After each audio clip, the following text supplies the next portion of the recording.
GMG Media Group'ը ներկայացնում է։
No place has the magic, mystery and pleasures of Egypt. The stunning, colossal monuments of ancient Egypt never fail to astonish.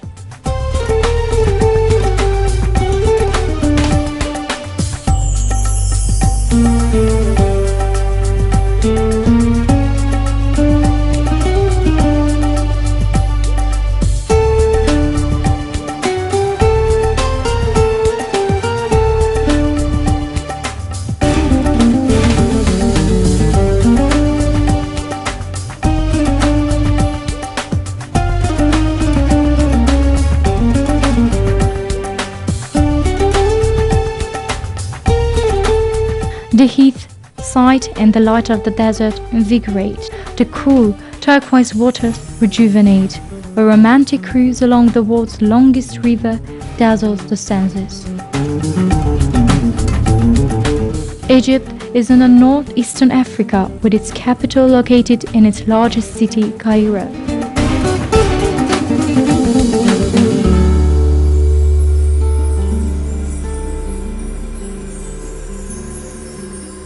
The country is bounded by the Mediterranean and Red Seas and geographically dominated by both the Nile River and its fertile, well-watered valley, by the eastern and western deserts.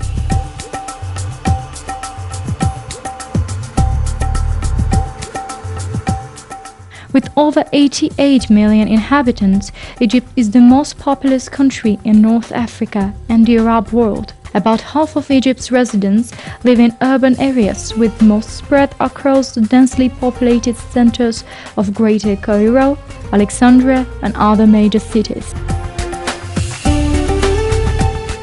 Modern Egypt is considered to be a regional and middle power, with significant cultural, political and military influence in North Africa, the Middle East and the Muslim world. Its economy is one of the largest and most diversified in the Middle East, with sectors such as tourism, agriculture, industry and services at most equal production levels.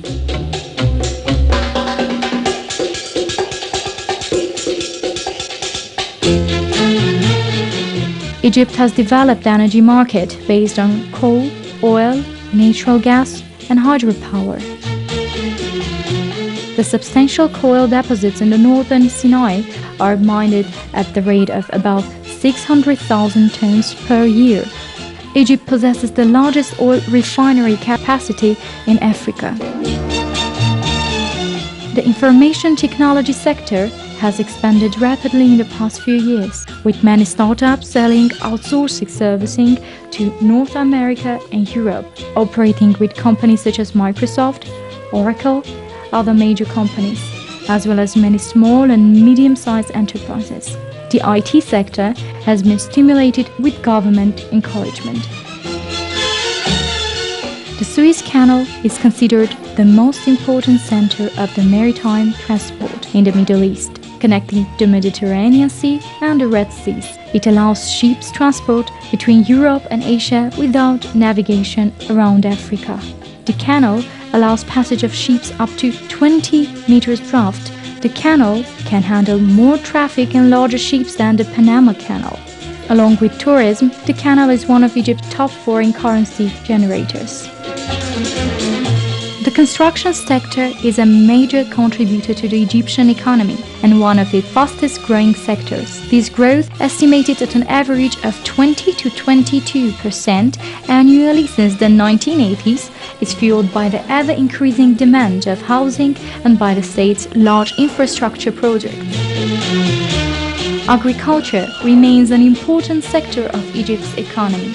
It contributes nearly 1/7 of the GDP, employs roughly 1/4 of the labor force, and provides the country through agricultural exports with an important part foreign exchange.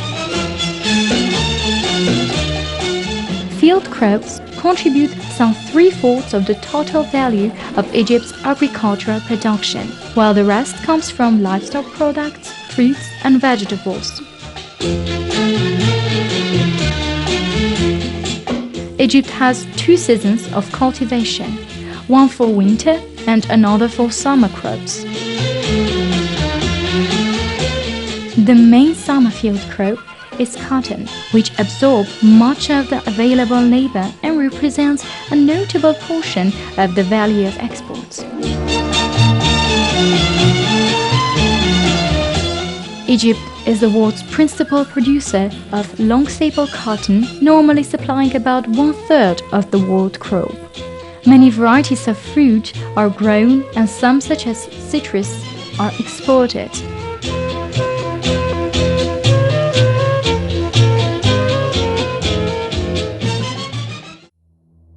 Tourism is one of the most important sectors in Egypt's economy.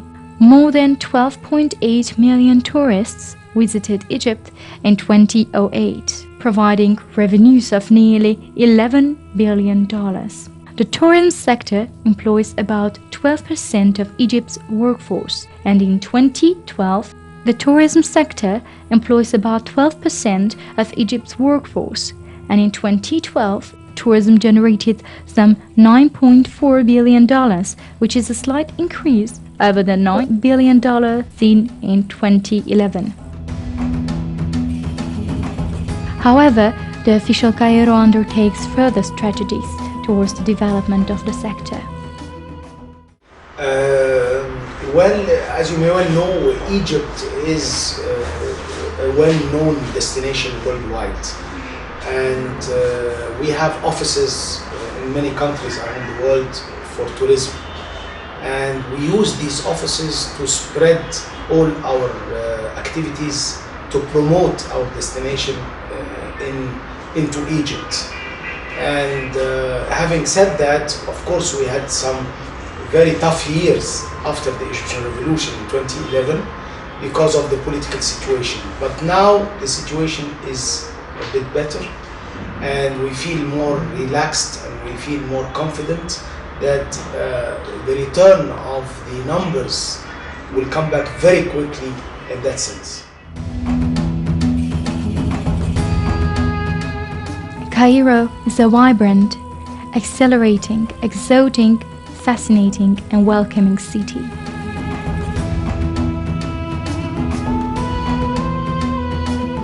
It is the capital of Egypt, and with a total population in excess of 16 million people, one of the largest cities in both Africa and in the Middle East. The city is best known by the world-famous pyramids of Giza, situated high on the desert plateau immediately to the west of the urban district, itself located in a valley and centered around the Pyramids Road, linking central Cairo with the ancient wonders. One of the premier attractions of Egypt, if not the world, The pyramids of Giza represent the archetypal pyramid structures of ancient Egyptian civilization, and together with the Sphinx at the base of the Giza Plateau are the iconic image of Egypt. As of November 2008, there are sources citing both 118 and 138 as the number of identified Egyptian pyramids. Most were built as tombs for the country's pharaohs and their consorts during the Old and Middle Kingdom periods. The second, historically documented Egyptian pyramid is attributed to the architect Imhotep, who planned what Egyptologists believe to be a tomb for the pharaoh Djoser. Imhotep is credited with being the first to conceive the notion of stacking stones on top of each other, creating an edifice composed of a number of steps that decreased in size towards its apex.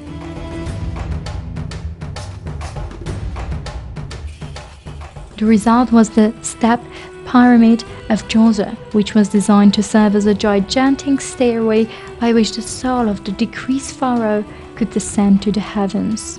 The Egyptians believed the dark area of the night sky around which the stars appear to revolve was the physical gateway into the heavens. All the Egyptian pyramids were built on the west bank of the Nile, which as the site of the setting sun was associated with the realm of the dead in Egyptian mythology. Several of the Giza pyramids are counted among the largest structures ever built. This complex of ancient monuments includes the three pyramid complexes known as the Great Pyramids, the massive sculpture known as the Great Sphinx.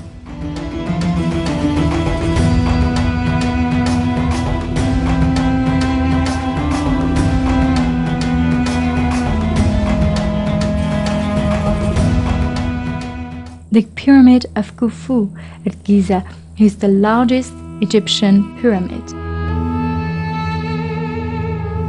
It is the only one of the 7 wonders of the ancient world still in existence.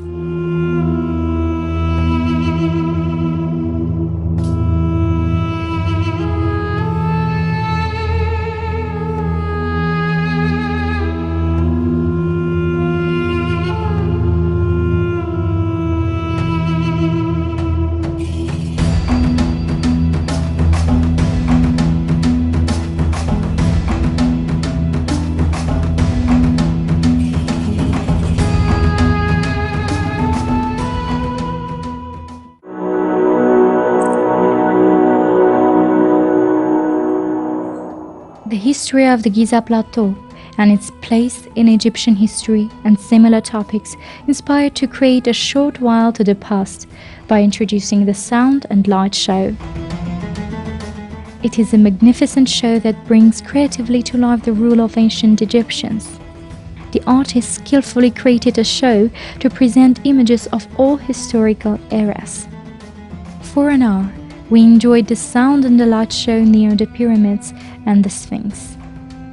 The history was retold by the Sphinx, telling the most ancient secrets of the world. In the 21st century, we go back in time thousands of years to see how they were built and survived. In 1 hour, the show narrated the history of those great kings, their secrets, legends, and secrets of the ancient history.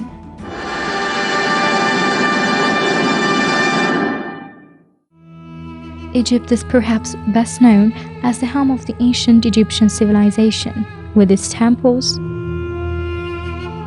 hieroglyphs, mummies, and visible above all, its pyramids. However, less well known is Egypt's medieval heritage, courtesy of Coptic Christianity and Islam. Ancient churches, monasteries, and mosques punctuate the Egyptian landscape.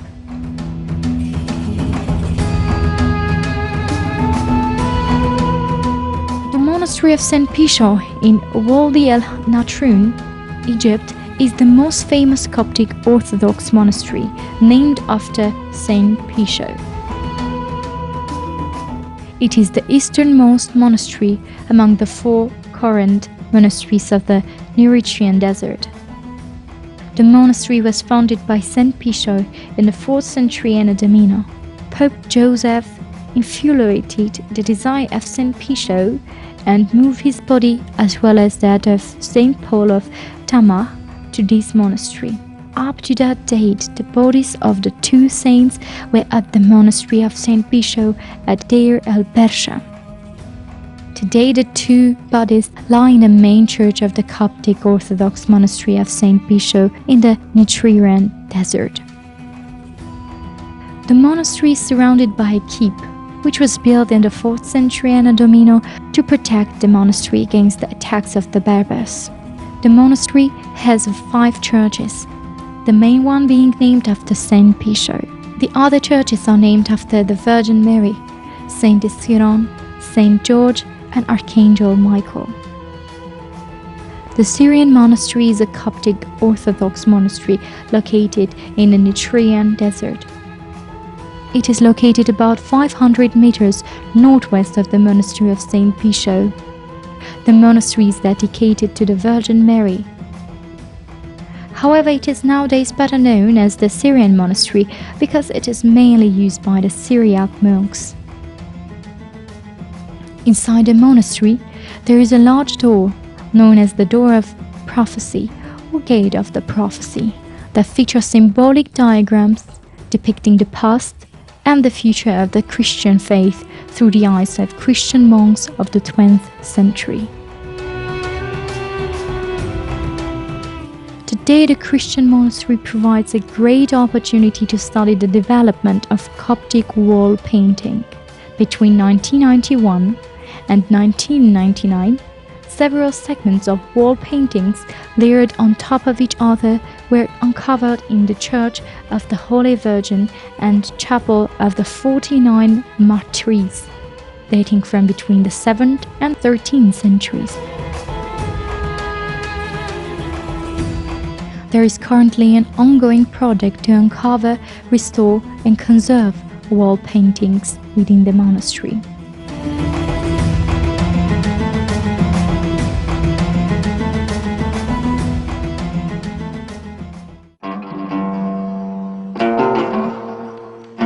The Great Mosque of Muhammad Ali Pasha is situated in the citadel of Cairo, in Egypt, and commissioned.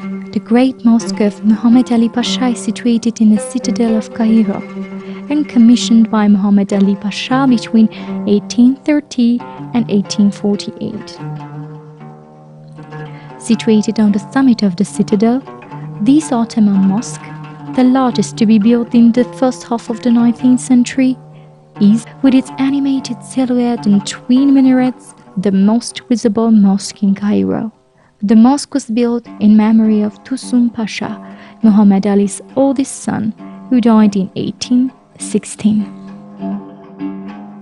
Muhammad Ali Pasha is buried in a tomb carved from Carrara marble, with a country yard at the.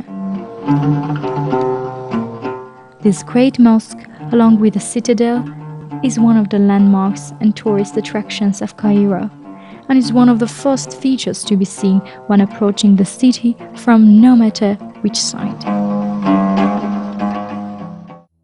The Museum of Egyptian Antiquities, known commonly as the Egyptian Museum, is home to an extensive collection of ancient Egyptian antiquities. It has 120,000 items, with a representative amount on display, the remainder in storerooms. The Egyptian Museum of Antiquities contains many important pieces of ancient Egyptian history. It houses the world's largest collection of pharaonic antiquities. The Egyptian Museum in Cairo is the greatest museum which houses the greatest number of artifacts for only one civilization, which is the ancient Egyptian civilization, because most of the famous museums all over the world, they represent many different civilizations, and in every museum all over the world there is a big department houses ancient Egyptian collection. The Egyptian government established the museum, built in 1835 near the Cairo citadel. A new museum was established at Bulak in 1858 in a former warehouse. The building lay on the bank of the Nile River, and in 1878 it suffered significant damage in a flood of Nile River. In 1892, the collections were moved to a former royal palace in the Giza district of Cairo. They remained there until 1902, when they were moved for the last time to the current museum in Tahrir Square. There are two main floors in the museum. On the ground floor, there is an extensive collection of papyrus. Several languages are found on these pieces, including Greek, Latin, Arabic, and ancient Egyptian. The coins found on this floor are made of many different metals, including gold, silver, and bronze. The coins are not only Egyptian, but also Greek, Roman, and Islamic. Also on the ground floor are artifacts from the New Kingdom, the time period between 1550 and 1069 before Christ. These artifacts are generally larger than items created in earlier centuries. These items include statues, tables, and coffins.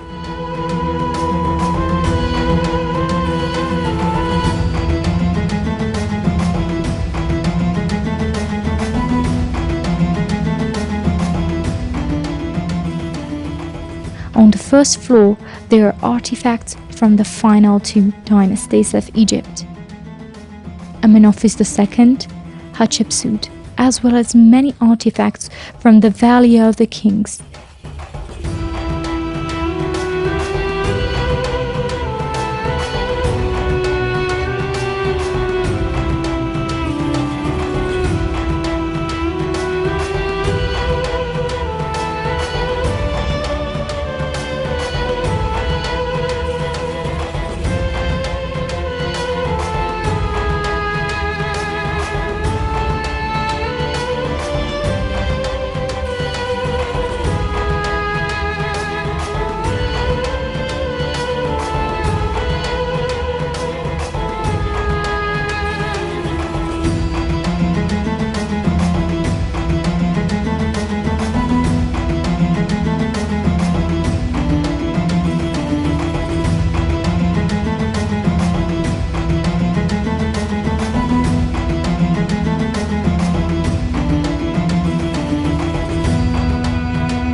In particular, the material from the intact tombs of Tutankhamun.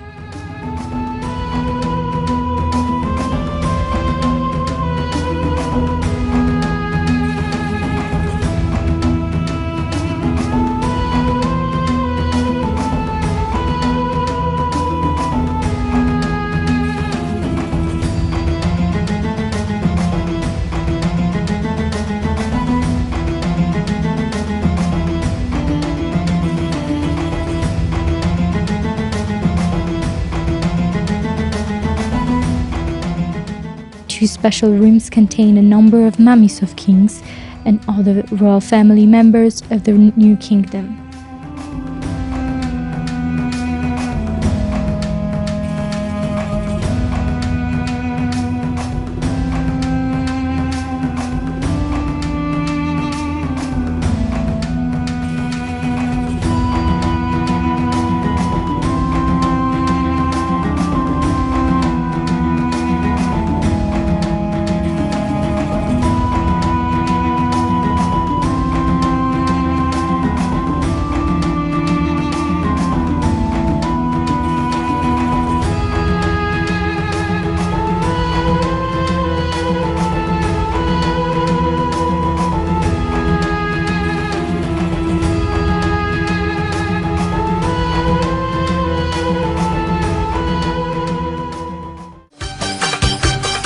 Though firmly attached to the past, Cairo is also home to a vibrant modern society. Khan el-Khalili Bazaar district is one of Cairo's main attractions for tourists and Egyptians alike. The Khan was located at the middle of Cairo's most important zone of economic activity. And later, sultans also built commercial establishments nearby. The Khan el-Khalili today is mainly occupied by Egyptian rather than foreign merchants and shop holders, but it is significantly geared towards tourists. Shops typically sell souvenirs, antiquities and jewelry, but many traditional workshops continue to operate in the surrounding area, and the goldsmith souk, for example, is still important for the locals. In addition to shops, there are several coffee houses, restaurants, and street food vendors distributed throughout the market. The market is exceptionally beautiful at night time.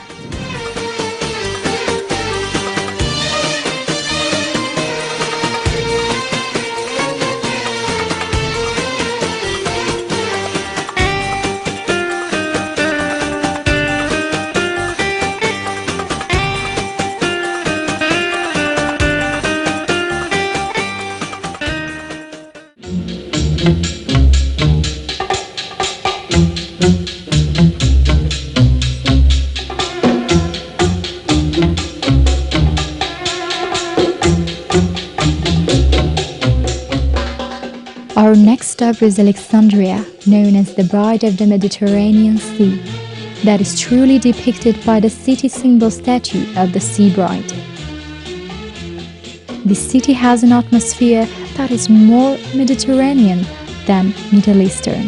Its ambience and cultural heritage distance it from the rest of the country, although it's actually only 225 kilometers from Cairo. Alexandria is Egypt's second largest city, with a population of 3.5 million people, its largest seaport, and the country's window onto the Mediterranean Sea. It's a modern shade of its former glorious cosmopolitan self, and truly worth a visit for its many cultural attractions and glimpses of its past that take thousands of years back into the history. Few cities of the world have a history as rich as that of Alexandria. Few cities have witnessed so many historic events and legends. Founded by Alexander the Great in 331 BC, Alexandria became the capital of Greco-Roman Egypt.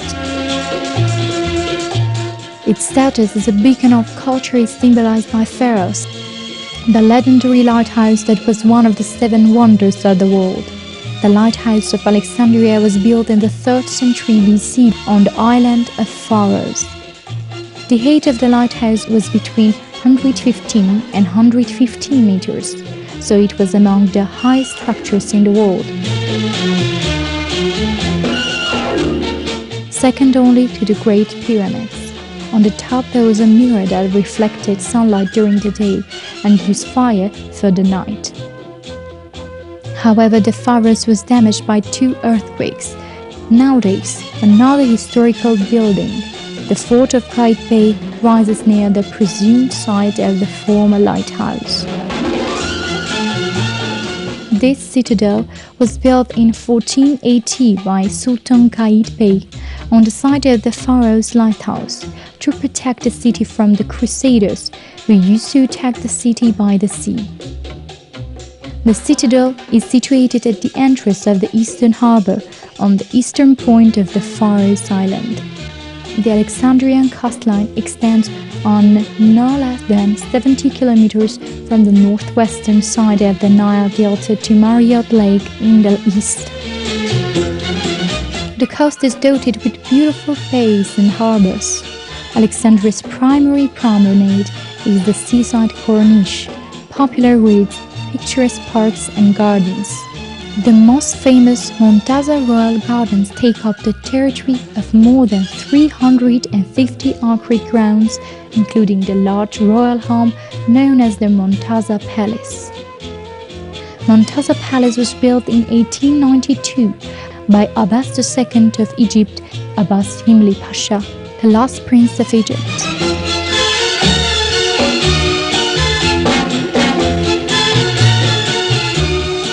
The Montaza Royal Gardens are situated along the shore as well, which means access to lovely beaches and warm Mediterranean sea waters nearby. Alexandria, with its beautiful temperature and its attractive beaches, has been an essential venue of the itinerary of tourists visiting Egypt. World-class luxurious hotels as well as more affordable options make Alexandria a great option for seaside resort as well.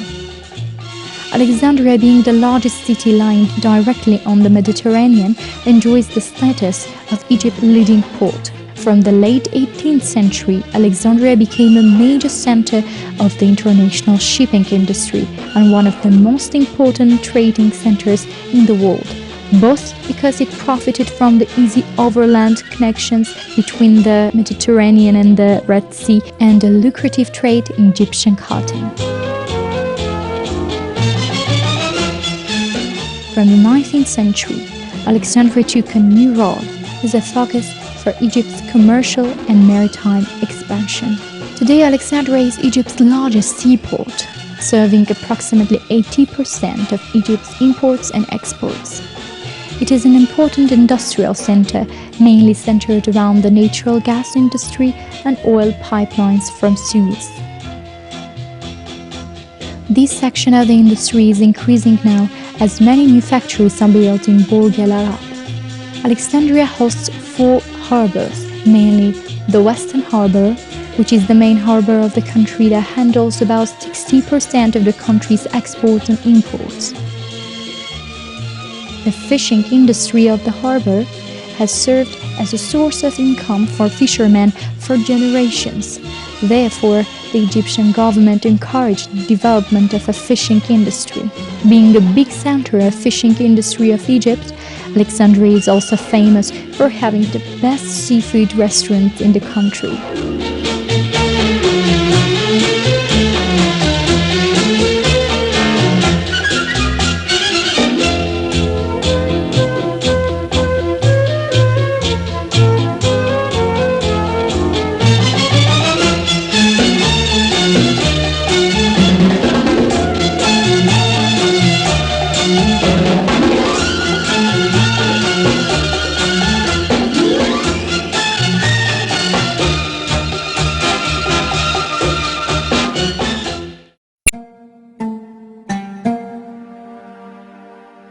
Alexandria was also the center of learning in the ancient world. The Library of Alexandria was the largest library of the ancient world and the place where great philosophers and scientists of that age came to seek knowledge. Ancient Library of Alexandria was one of the largest and most significant libraries of the ancient world. The library was created in the 3rd century Anno Domini by Ptolemy I Soter.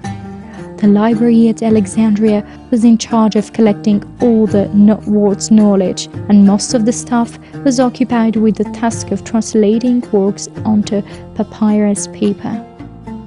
It is now impossible to determine the collection size in any era with any certainty, but it is known that 300 years later, the library was so enriched that its contents were impossible to count. It had a prominent reputation around the world, and even in the remote corners of Europe and Asia, everybody knew about the Library of Alexandria. However, the library was not destined to survive for long. During Caesar's civil war, Julius Caesar was besieged at Alexandria in 48 BC. Many ancient sources describe Caesar setting fire to his own ships and state that this fire spread to the library, destroying it to the last manuscript. Nowadays, it is impossible even to determine the actual place of the ancient Library of Alexandria. In commemoration of the ancient Library of Alexandria, an attempt to rekindle something of the brilliance, Bibliotheca Alexandria, a new center of study and erudition, was established. The idea of reviving the old library dates back to 1974, when a committee set up by Alexandria University selected a plot of land for its new library between the campus and the seaford, close to where the ancient library once stood. The notion of recreating the ancient library was soon enthusiastically adopted by other individuals and agencies. One leading supporter of the project was former Egyptian President Hosni Mubarak. UNESCO was also quick to embrace the concept of endowing the Mediterranean region with a center of cultural and scientific excellence. An architectural design competition organized by UNESCO chose a design worthy of the site and its heritage. So on 16 October 2002, the complex was officially inaugurated. The dimensions of the project are vast. The library has shelf space for 8 million books, with a main reading room of 70,000 square meters on 11 cascading levels. The library's architecture is equally striking. The main reading room stands beneath a 32-meter-high glass-paneled roof, tilted out towards the sea like a sundial. The walls are of grey Aswan granite, with characters from 120 different human scripts.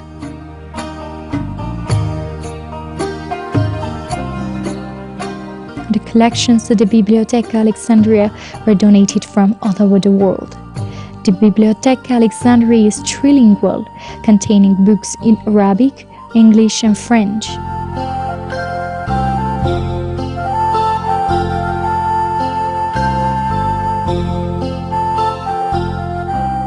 In 2010, the library received a donation of 500,000 books from the National Library of France. The gift makes the Bibliotheca Alexandria the sixth largest francophone library in the world. The complex also houses 4 museums, 4 art galleries for temporary exhibition, and 15 permanent exhibitions, including Impressions of Alexandria remarkable collection.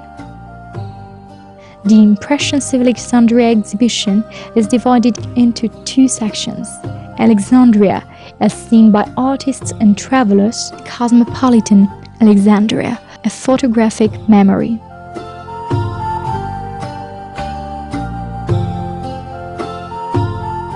Another impressive collection is the world of Shadi Abdel Salam. The exhibition contains many of the works and effects of the Egyptian film director, screenwriter, and costume designer Shadi Abdel Salam. Donated by his family to the library to put on permanent display. The Artist's Book Exhibition presents the artist's creative work embodied in books. The language of art interacted with drawings. Language of art has interacted with drawings, scripts, and paper in order to enhance the value of the artist's book and the book of artists.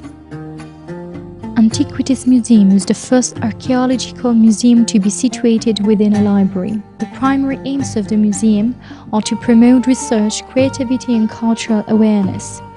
Holding approximately 1,316 artifacts, the Antiquities Museum collection provides a glimpse into Egyptian history from the Pharaonic era to the conquest of Alexander the Great to the Roman civilizations before the advent of Islam across Egypt.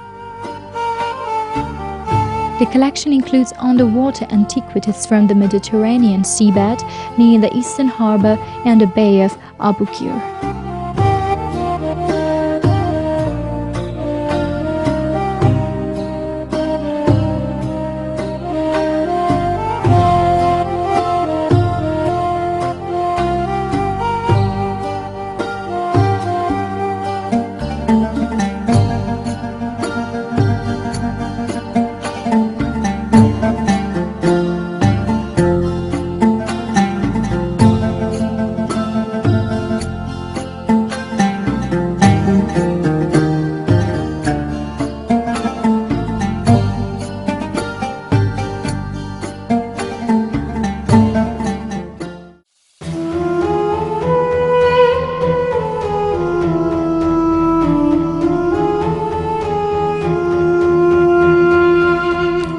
travelers are seizing the opportunity to visit Egypt's famous tombs, and the best way to do it is by following the mighty River Nile on a cruise. So we took this perfect chance and sailed through the longest River Nile. Taking a cruise on the Nile is a time-honored way to explore Egypt. For centuries, travelers have sailed stretches of the world's longest river, finding unexpected sights of river life, every bit as thrilling as the tombs and the temples on the schedule. Nothing is predictable here. One minute we could be admiring a lone fisherman rowing slowly home or skating clearly into the water. The next, a couple of rock teenagers have pulled their speedboat up against the cruise ship and are tossing bags of scarves.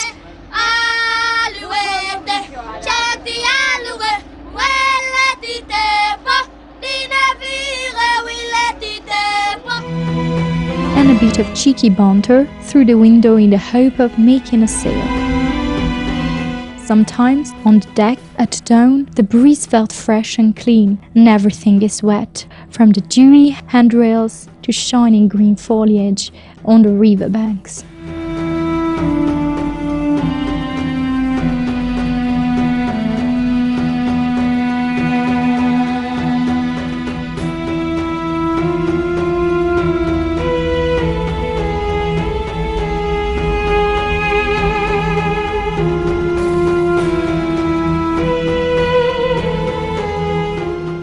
On other mornings, we all could see dry, yellow hills and the air hot and heavy with dust.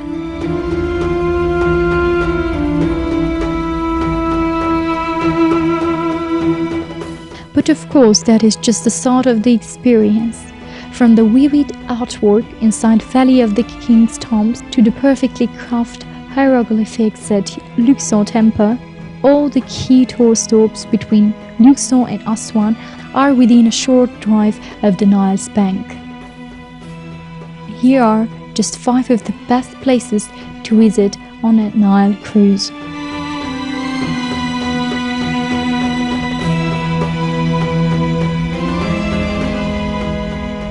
Most cruises begin at Luxor. First ports of call of our visit was Karnak Temple. And what a place to start! A forest of intricately carved pillars, obelisks and walls. The sheer scale of this ancient temple complex gives the shivers down the spine sense of timeless power. The main area was thought of as the earthly home of Egyptian sun god Amun-Re, and the temple here is the largest religious building ever built.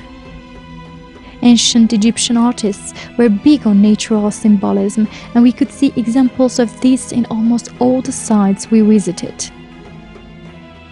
Karnak has some particular intriguing examples. The 134 columns in the hypostyle hall represent palm trees, the floor represents the River Nile, pylons symbolize mountains, and the ceiling shows Egypt's skies, full of stars at night. The other major temple in Luxor is also primarily dedicated to Amun-Re, along with god Mut and Khonsu.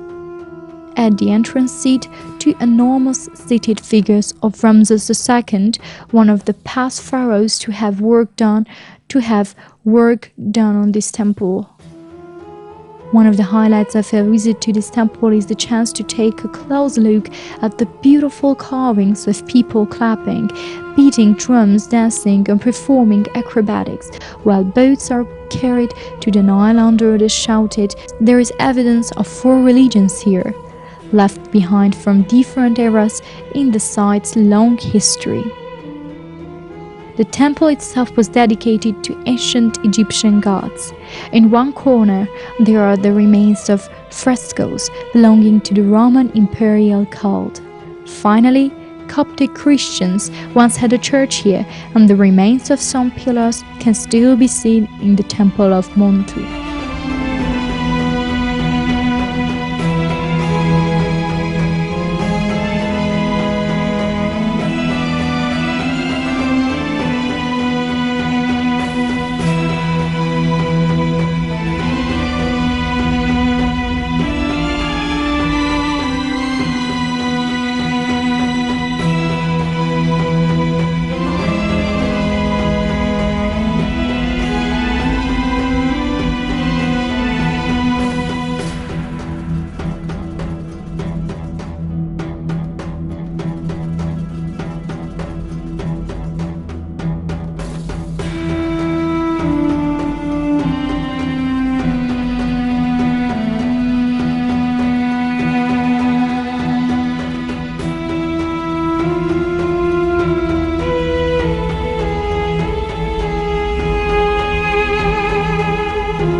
temple in Edfu is dedicated to Horus, the falcon god. Falcons were worshipped because they don't eat dead fish, so were considered noble. It's one of the best preserved temples in Egypt, with antechambers and halls to explore, as well as the inner sanctuary, which still contains the polished granite shrine that once housed the gold-called statue of Horus.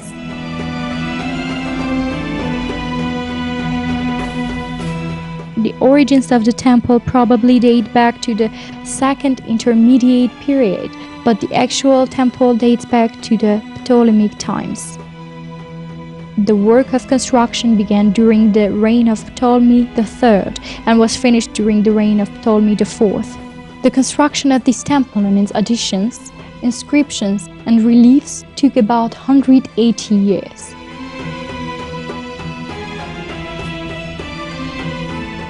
Edfu Temple consists of traditional elements of Egyptian temples of the New Kingdom with a few Greek elements such as the mamisi.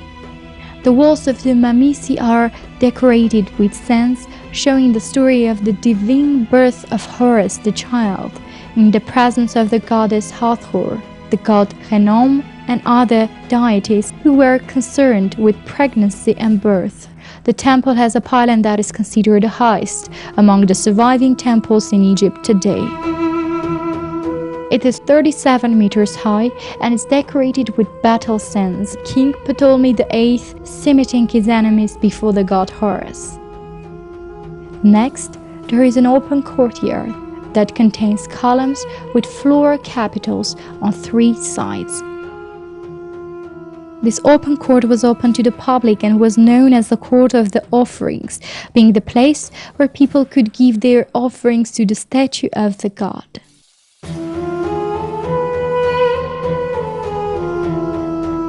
The hypostyle hall is rectangular and 12 columns support its roof.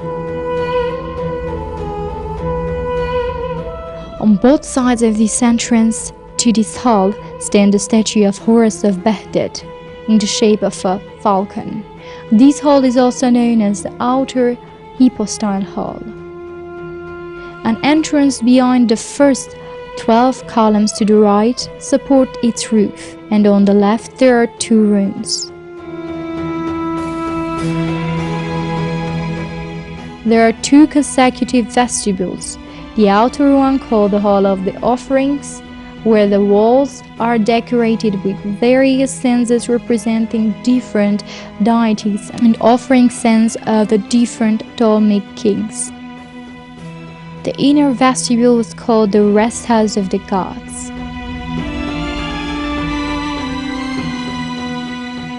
At the end of the temple is the sanctuary.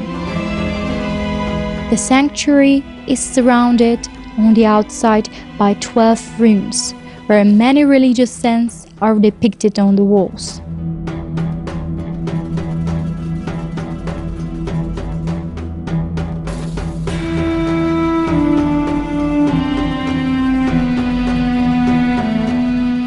One of the most remarkable elements of the temple is the existence of Nilometer. This is a unique structure for measuring the Nile River's clarity and water level during the annual flood season. There was also a specific mark that indicated how high the flood should be if the fields were to get good soil.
Philae Island was a rocky island in the middle of the River Nile, south of Aswan.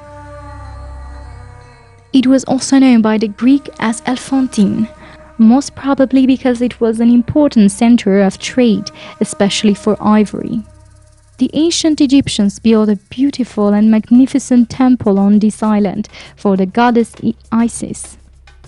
But the temple became submerged after the first Aswan Dam was built in 1906, and it was not until the 70s that many nations attempted to save the temple. All these countries, together with UNESCO, selected a suitable place, but they had to wait until the completion of a high dam in 1971, which would stabilize the level of the water around their chosen island. The new island was called Egilica, and it was completely reshaped to imitate Philae Island as closely as possible.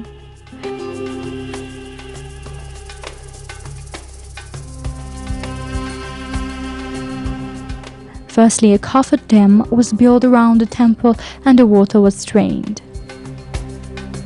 Next, the temple was dismantled and transferred, stone by stone, from the submerged Philae Island to the redesigned Egilica Island.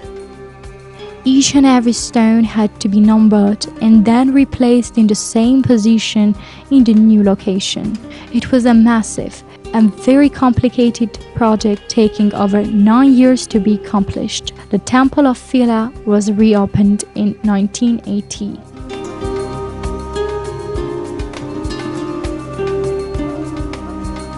The Temple of Isis is one of the greatest temples in Egypt, and it occupies about a quarter of the island.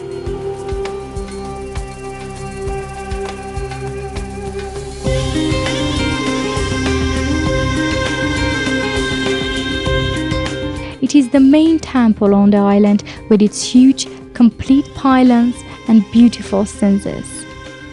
Of the first pylon, which is a great traditional pylon with 2 towers, an open forecourt which leads to the second pylon.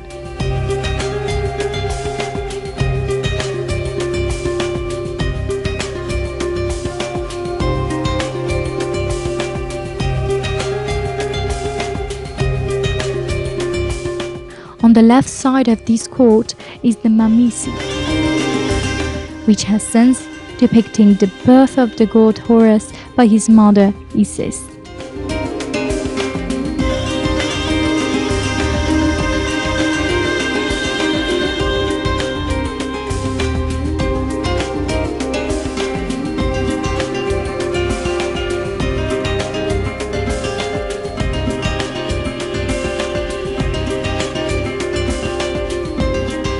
The second pylon leads to a hypostyle hall with 10 columns and then vestibules leading to a sanctuary.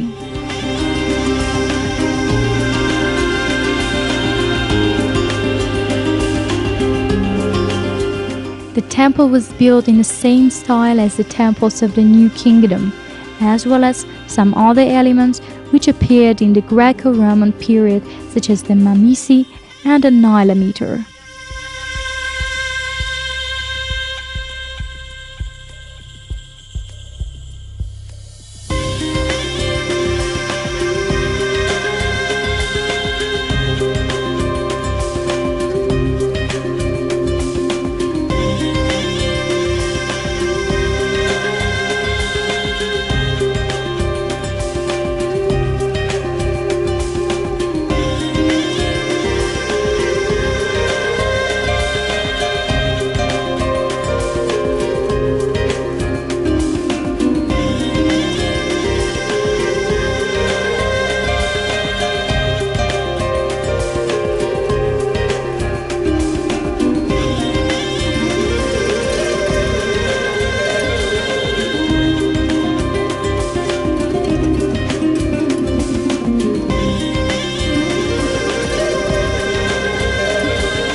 A Nile cruise just wouldn't be complete without paying homage to the crocodiles at Kamombo, a double temple which is devoted half to Horus and half to crocodile god Sobek.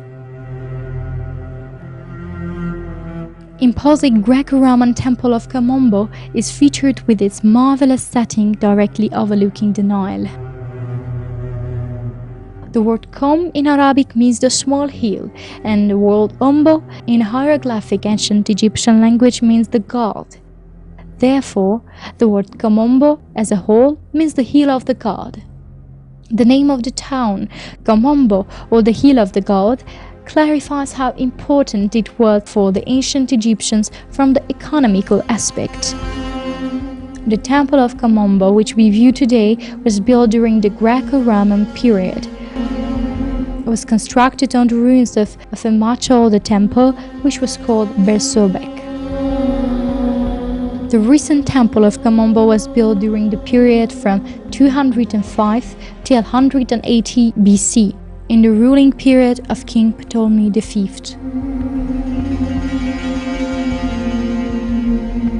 The construction process of the temple went on for many years afterwards, in a period from 180 till 169 before Christ, with each king having his addition to the complex of the Temple of Kamombo.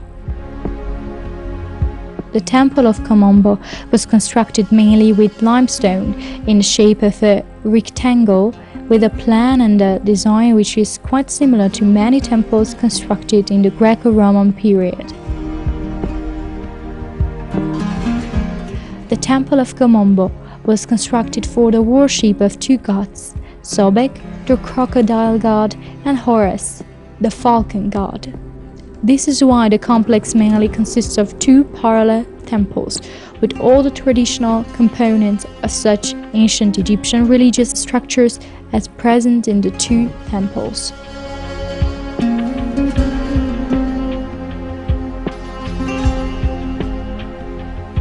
The design of the Temple of Kamombo starts with a front courtyard, hypostyle hall, following it 3 inner halls, and then 2 sanctuaries, one dedicated to Sobek and the other to Horus. A set of steps lead from the ground to the gate of the temple, which consists of a large structure made of blocks of stones. To the sides of the inner halls, there are 7 chambers, 3 of them situated in the eastern section of the temple, while the others are located in the western part. In the northwestern section of the complex of the Temple of Kamombo, there is a circular-shaped well that was used as an ilometer.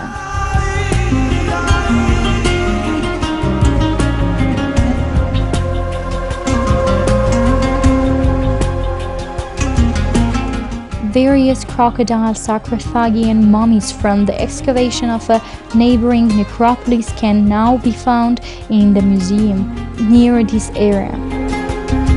The museum displays 22 crocodile mummies of different shapes and sizes, which have been placed on sand inside a huge glass showcase to show how crocodiles lay down on the banks of the river Nile. And crocodile eggs are also exhibited.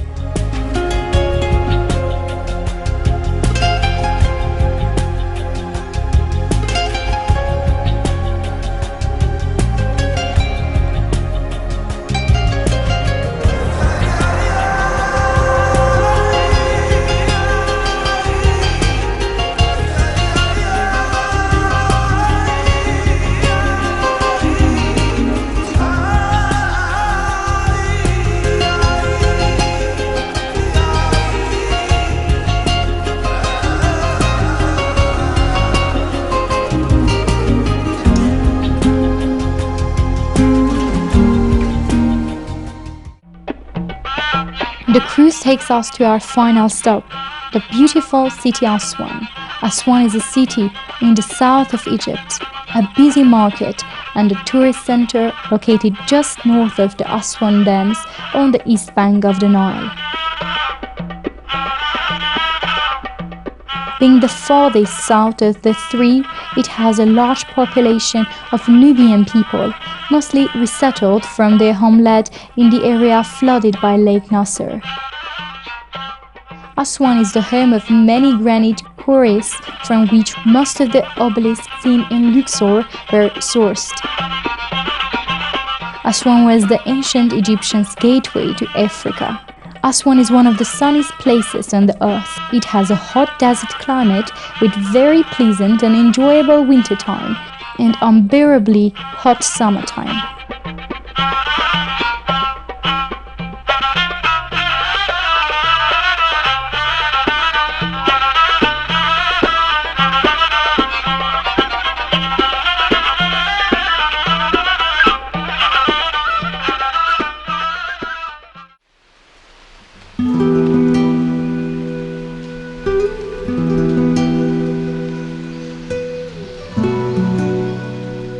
To the west of Elephantine Islands is Aswan Botanical Garden, still often referred to by its old name, Kitchener's Island. The island was given to Lord Horatio Kitchener, 1819s, when he was the commander of the Egyptian army. Indulging his passion for beautiful palms and plants, Kitchener turned the entire island into a stunning botanical garden, importing plants from the Far East, India, and parts of Africa.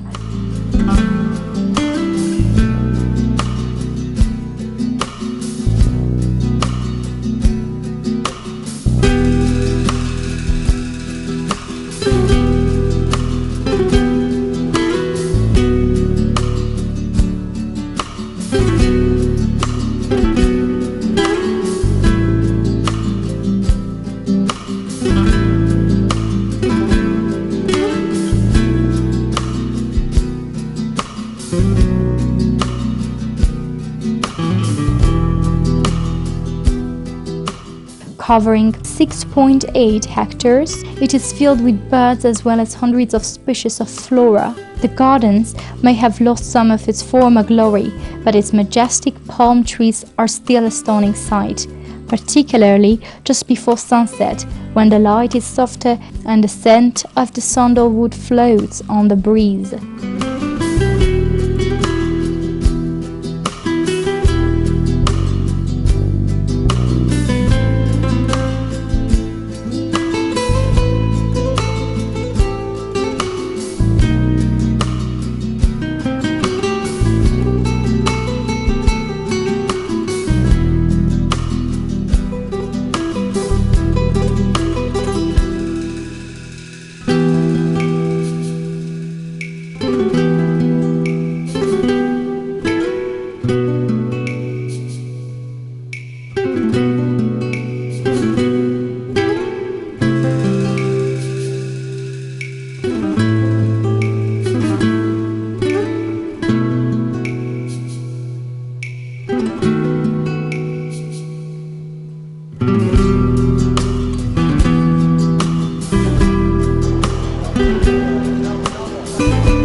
It is worth not only visit the city, but also to discover the environment by boat, enjoy the beautiful scenery and to experience the special atmosphere in the Nubian villages.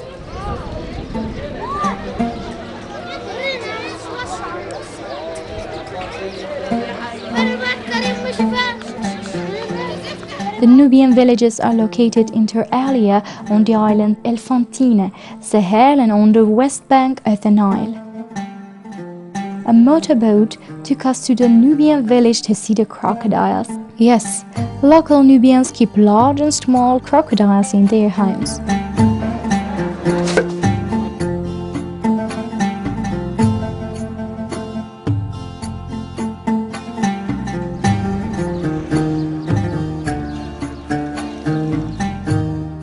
We came across many produce vendors on the streets and vegetable souks or markets with local produce, fruits, vegetables, and herbs.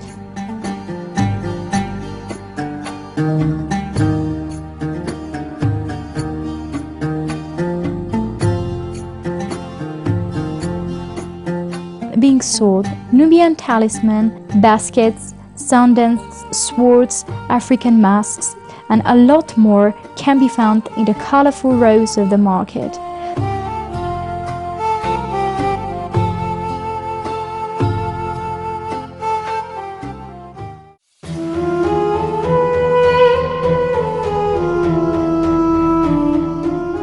Located near Aswan, the world-famous High Dam was an engineering miracle when it was built in the 1960s.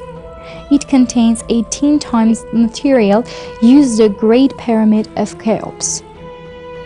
The High Dam created a 30% increase in the cultivatable land in Egypt and raised the water table for the Sahara as far as Algeria. The electricity producing capability of dam doubled Egypt's available supply. The High Dam added a whole new aspect to Egypt and a new environment as well. The lake is some 500 miles long and at the time it was built, if not now, was the world's largest artificial lake.